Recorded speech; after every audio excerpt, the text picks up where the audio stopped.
before I answer questions here?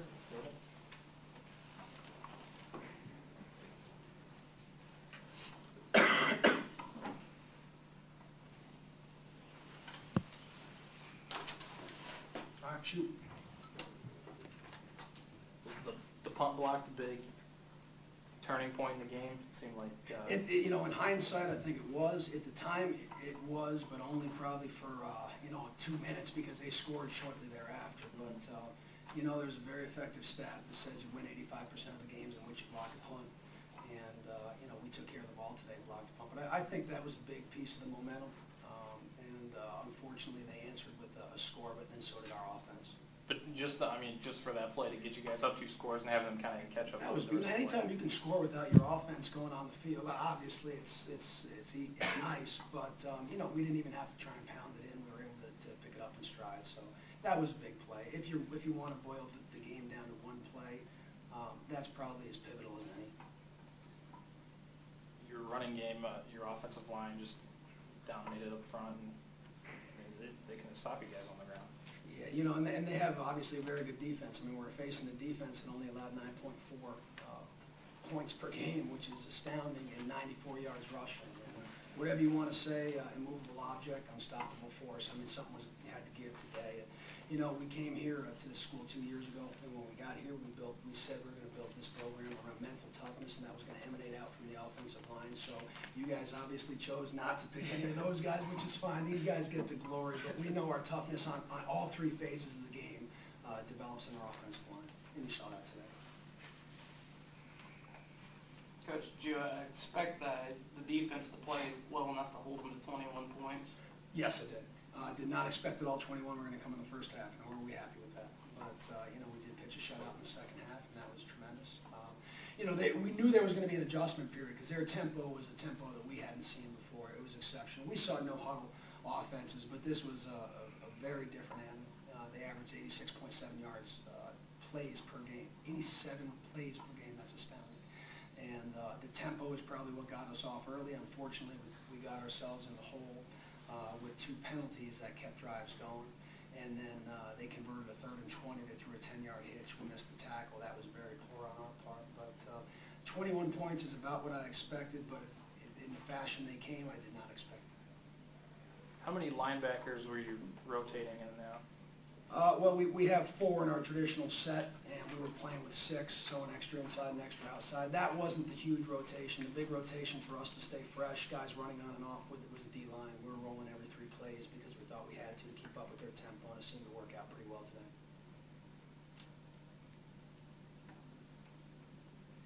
Do you credit this shutout in the second half to any halftime adjustments, or? Yeah, and there were some schematic adjustments for sure.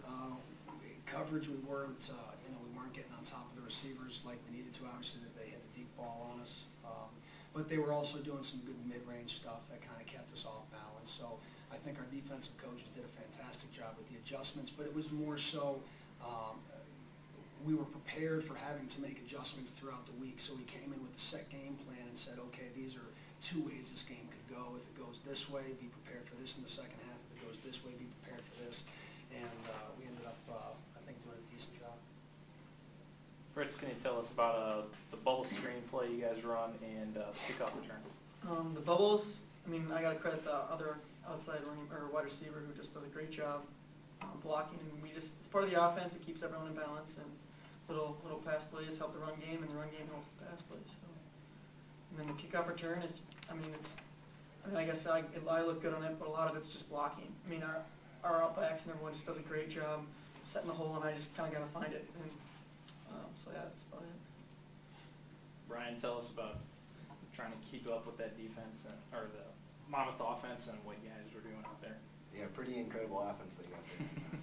You know, like Coach said, we kind of just had to get settled in there. It took us a little while in the first half there. Got beat deep a few times there, but once we settled in and kind of showed who we are in that second half, we were able to shut them out there. Did you feel like once you got that first 3 and out in the second half that the just kept building for you guys out there? Yeah, we talked about that at halftime, how big that first second half drive would be, and we were able to kind of work out that momentum, so that helped a lot. Ben, tell us about the holes that you were running through today. They were big. They were big. You know, it's not like I wouldn't say that I did that much today. You know, my job is kind of make the secondary miss. I didn't do that too well, but it was fantastic. 5 linemen up front, and Trevor Flat and my fullback just blocking ISO on those inside linebackers all day was huge, and my wideouts blocking outside. You know, it's a total team concept and effort of just pounding the ball, and we need everyone to do it. This would be open to anybody. In terms of your conference and what you saw today from Monmouth College, where would you place them in your conference? Yeah, no, I don't even really want to touch that one. You know, but it was asked. It's they're a very good football team regardless of where they play, and you can go 10-0 in a lot of conferences and still not be a tremendous team in the nation. But they're a tremendous team nationally because of the way they've won their games. 5 shutouts the last 2 years, 6 more games holding their opponents in single digits.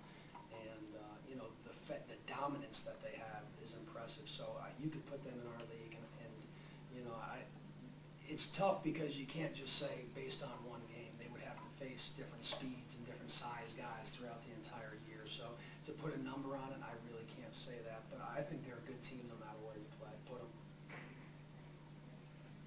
Fritz, you scored on kind of a broken play on that touchdown pass. Can you kind of walk us through that and how far around you had to run to finally get free?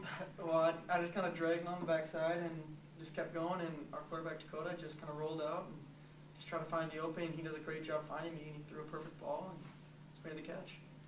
Looked like you got both feet into it. Yeah, I got both of them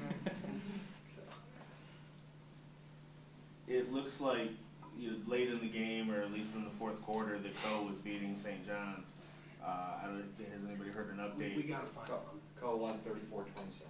So you're going to host the playoff game next week? Is that the? Yep. Like Yep, we'll be hosting round 2, which will be, you know, this is only the second NCAA appearance for the school in the history of the school, so we're pretty proud, but it's the first ever home game that the school will ever host as well. So we'll be at home next Saturday when Co comes to town, and I know they also have an extremely good team, solid as they get. Any disappointment in not facing your kind of arch rival? You know, we worry about the things we can control, you know, and I mean that, and if the gift would have been wrapped in a big red and white bow, we would have welcomed that, but that's not of our volition. So we'll worry about the team we got coming, and obviously, based on today, it's a better team than that one anyway. So I know this team, I know of this team we're going to be playing, and we don't care how they come, as long as we have an opportunity to stay together for another week, we'll take it.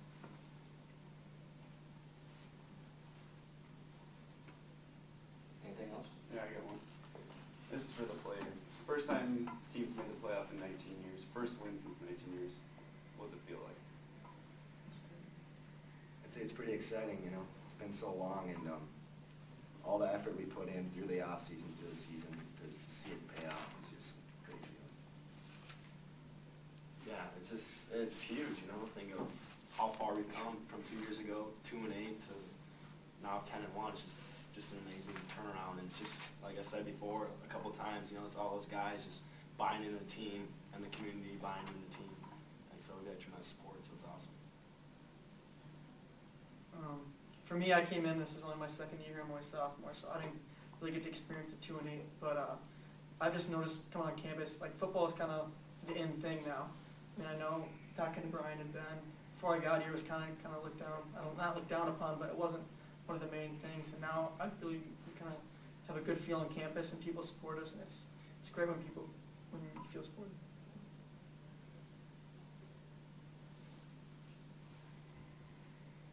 Anything else? Did 14 block your punt? Great question. It I was great as 17. 17 blocked it, 17. and 5 Tyler Ersted's the one who he did the easy job. But, and, Yeah, I just picked it. he just bounced right. And 17's been a pretty explosive edge guy for us. We have several blocked punts on him. And he's a track guy too, so he's got real good get.